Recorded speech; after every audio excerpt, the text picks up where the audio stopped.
Hi everyone, Miss Elizabeth here from the Crown Point Community Library. Today I'm here for American Girl Club to Go. Every month for American Girl Club to Go, we have a kit available outside the library with information, a recipe, a craft, and a game to learn about American history through the lens of the American girls. American Girls have a book series as well as a series of dolls. So this month we're going to learn about Josefina. Josefina was a girl who lived near Santa Fe, New Mexico in 1824, I'm sorry, I said the wrong year there. She lived in 1824 in New Mexico. At the time, New Mexico was not yet an American state. It was still a part of Mexico, and Mexico had recently gained its independence from Spain. So Josefina and her family spoke Spanish. So that is why, even though in English her name would be Josefina, really her name was pronounced Josefina, because in Spanish the J is pronounced as an H. So this is the first book in Josefina's series. We have the entire series here at the library, so if you're interested, go ahead and come and check them out. So I'll tell you a little bit about this book. It says, Josefina Montoya is growing up on her family's rancho near Santa Fe, New Mexico in 1824.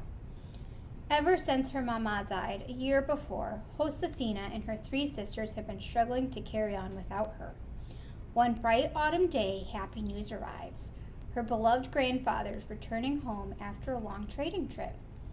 Josefina knows he will bring exciting stories and wonderful treasures from his journey, just as he always does. But this time he brings something more, a great surprise that Josefina and her sisters never even dreamed of. If you want to learn more, come on into the library and check out this book or any of the other books we have about Josefina. So this kit will come out the same day as this video. It contains a recipe for tortillas, a dice game, which in Josefina's time they really enjoyed dice games. It was a really popular way to spend their time, as well as the dice to play the game is also in your kit, and a craft. So for this month's craft, we are making a clay pot. During Josefina's time, people made nearly everything they owned, so clay pottery was used to carry water, for eating off of, and just for decorations. So I'm going to show you how to make your pot. In your kit, you will have a little bag with a lump of white clay. Your clay is going to be hard and kind of difficult to move, so the first thing you're going to want to do is just work it in your hands and get it nice and warm. So we don't have a whole lot of clay, so we're going to make kind of a doll-sized pot or just a little decorative pot for your house. So once your clay is nice and movable, put this where you can see it, you're going to roll out a snake out of your clay. And like I said, your clay might be kind of hard, so you really have to put some muscle into rolling it out. You just roll and roll and roll and roll and roll and roll and roll. So the cool thing about this kind of clay is this is air dry clay. So after you make your pot, you don't need to put your clay in the oven or do anything special. You just need to leave it out on a counter or a table or wherever, and it will dry on its own. Might take a day or two, but it'll go ahead and dry up for you. Okay, a little bit thinner. So you're going to take this rope and you're going to coil it into a pot. So the longer the rope you get and the thinner you get it, the bigger your pot's going to be.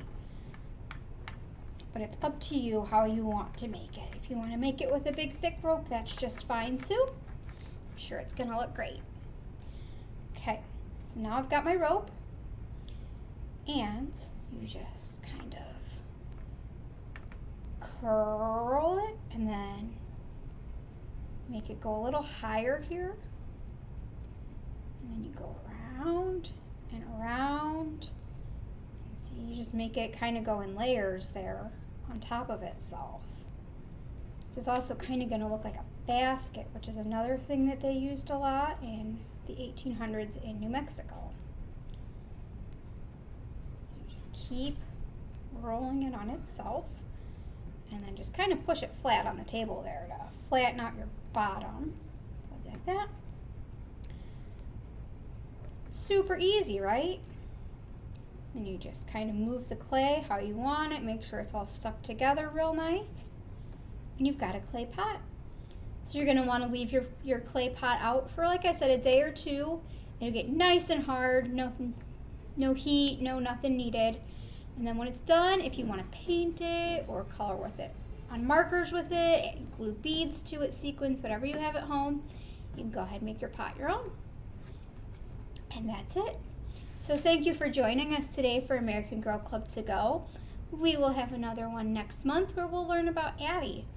So if you're interested in learning more about Josefina, you can visit the Crown Point Pinterest page, Crown Point Library Pinterest page. It's linked down below.